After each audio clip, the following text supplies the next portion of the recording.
Okay, so we have been talking the last several weeks about expressions and equations. Today, we're going to be talking about inequalities.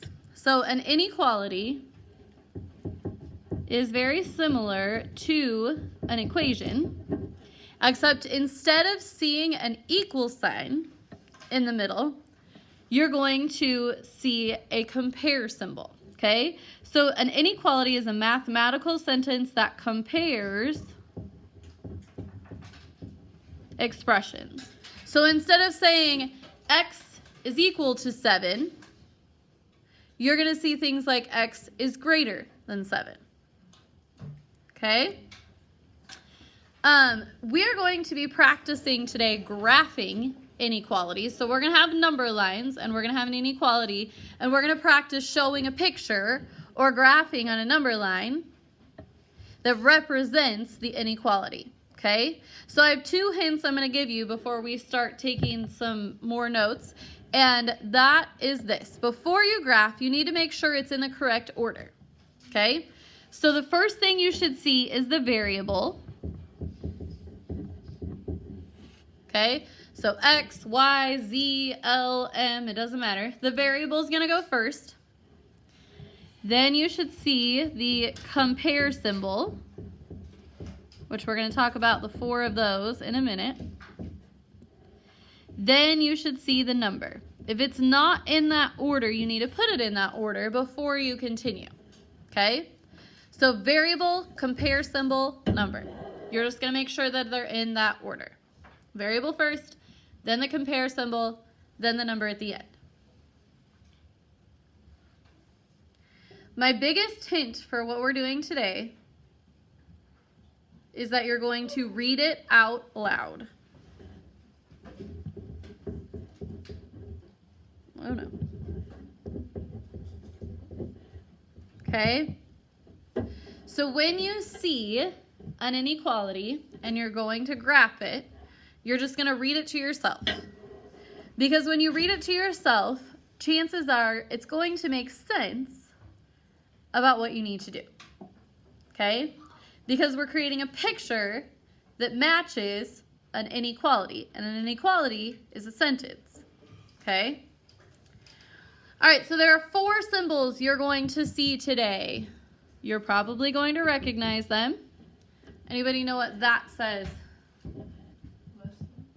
Other way?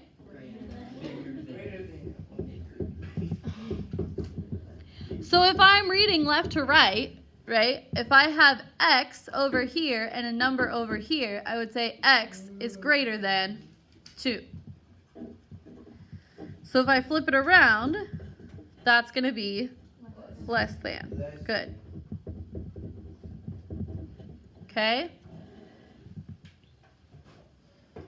So I have greater than and I have less than. The other 2 are very similar, but this little line underneath means what? Go ahead. Greater than equal. No. Yeah. Greater than equal. Greater than or equal to. And then this one is less than or equal to. Okay? So I want you to just look up here for a second. You don't have to write this part down. But if I'm saying x is greater than 10 versus x is greater than or equal to 10, okay? What that means is when we're solving an inequality, we're saying that there could be a lot of numbers, an infinite, actually, amount of numbers as my solution or as my answer. Okay, so it's not just one answer. X does not just equal 10. X could equal 12 or 14 or 16 or 16.7, right? On and on, okay? The difference between this one right here and this one right here, so X is greater than 10 and X is greater than or equal to 10. The difference is this one does not include 10 and this one does. So in other words, this one right here would be 11, 12, 13, 14, 15, on and on. This one would be 10, 11, 12, 13, 14, 15, 16. Nod your head if that's making sense. Okay? So this is any number greater than 10. Okay? I'm repeating it because I saw a lot of shaking of heads. This is any number greater than 10. This is 10 and any number greater than 10. I'm going to say that again. This is any number greater than 10. This is 10 and any number greater than 10. Okay? The same goes for these. This is any number less than 10. So 9, 8, 7, 6, negative 4, negative 12. Any number less than 10. And this is 10 and any number less than 10. Okay? So these two include the number that you see. These two do not include the number that you see. Okay? All right, there's two things we're going to do when we graph. The first, we're going to decide what type of circle do we have. This one's pretty simple. If there's no little equal sign underneath our symbol, the circle looks like this. It's open, which means it doesn't include the number. If you have the little line underneath, it's closed or filled in, which means it does include the number. Okay? So that part's pretty simple. Do you include the number or no? It depends on whether or not you have this little line underneath. If you have the line, fill in the circle. If you don't have the line, don't fill in the circle. Then we have to decide which direction the arrow points. Okay? So our graphs are going to look like a circle with an arrow. So we need to know open circle or closed circle. And then we need to know which direction the arrow points. If your inequality is written in the order that we talked about, so you see the variable first, the compare symbol, and then the number. Okay, just like this, variable, symbol, number, variable, symbol, number, variable, symbol, number, variable, symbol, number. If it's in this order, then it's pretty simple. Whichever way the inequality symbol points, that's the way the arrow is going to point. Okay, so see how this one's pointing to the right? So my arrow is going to go to the right. This one is pointing to the left, so my arrow is going to go to the left. This one's pointing to the right, so my arrow is going to go to the right. This one's pointing to the left, so my arrow is going to go to the left.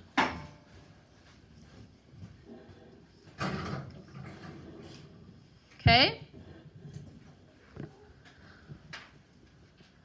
Again, one of my biggest hints is make sure you read it out loud.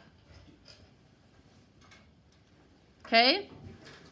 So all I've done down here, ladies and gentlemen, we're going to do 5 examples.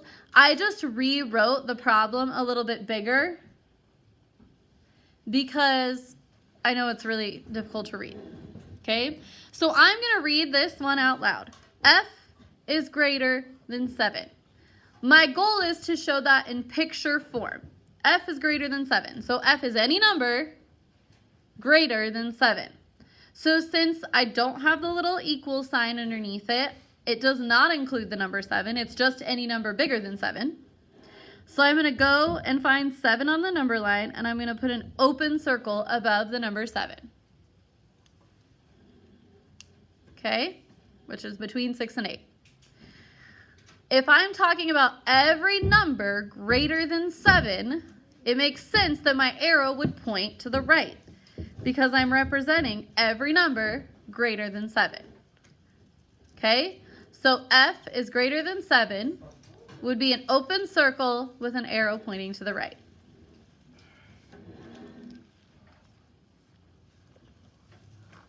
The next one, M is less than 4. So I'm talking about any number less than 4. So to show that on a graph, I'm going to do an open circle at 4 because 4 is not included because I don't have the little equal sign. and any number less than 4. So I'm going to point my arrow to the left. Okay, so I can either read it out loud or I can refer up to this table. Number 3, A is greater than or equal to -1. So my graph is showing A, and what A is greater than or equal to -1. Okay, so I'm going to put a filled in circle this time at -1, which is going to be between 0 and -2, because -1 is one of my possible answers, and I'm doing anything greater than -1 or equal to, so I'm going to go to the right. Okay, again, if it's in this order, variable, symbol, number, then we can point the arrow in whichever direction the symbol is pointing. So this one's pointing to the right, so we go to the right. This one's pointing to the left, so we went left. This one's pointing right, so we went right.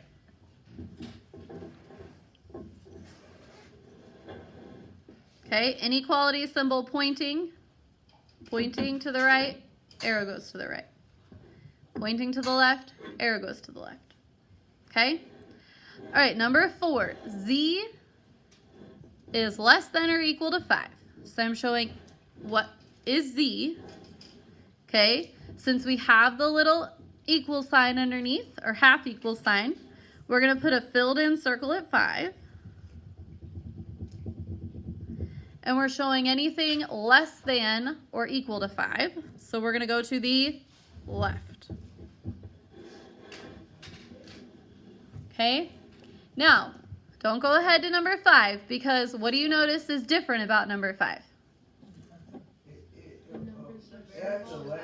Yeah, so they're out of order, right? We want the variable to go first. So I'm going to put the variable first. But if I put the variable first, notice my symbol is pointing at my variable.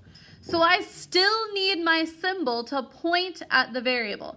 I can't just rewrite it, because I need it to still make sense.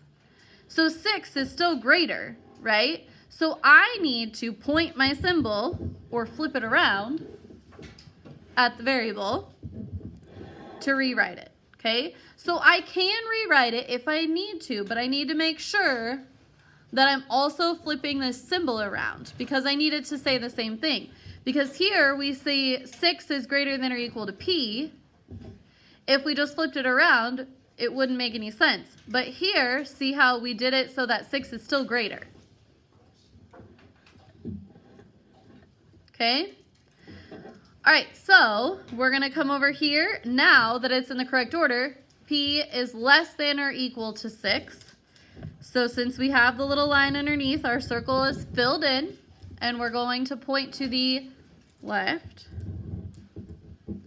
because P is any number less than 6, including 6. Okay? All right, so here is what you're going to do. I'm going to give instructions, and then we'll be done. You have this activity right here. Okay? You're going to be cutting and sorting. So I'm going to do the first one with you together. So the first statement says, you have more than 5 missing assignments. So we're going to look, oh no, by the way, is what it says. Oh no. You're going to look for which statement would represent more than 5 missing assignments. Okay? Can we all agree that this one right here, x is greater than 5, represents more than 5 missing assignments? Yeah. Okay, because it doesn't say you have 5 or more, it just says you have more than 5. So it could be 6, it could be 10, it could be 12. Hopefully none of us have 12 missing assignments, but it could be, right? Because x is any number greater than 5. Okay? So you would cut these apart, and you would have this one next to this one. Okay? Then you have to also choose a graph. Okay? So we're looking for a graph. We know it needs to have an open circle at 5, right? Because there's no equal sign. And we know that we're talking about numbers greater than 5. So we know it needs to point to the right. So we're going to look over here for a graph with an open circle that points to the right. So it would be this one right here.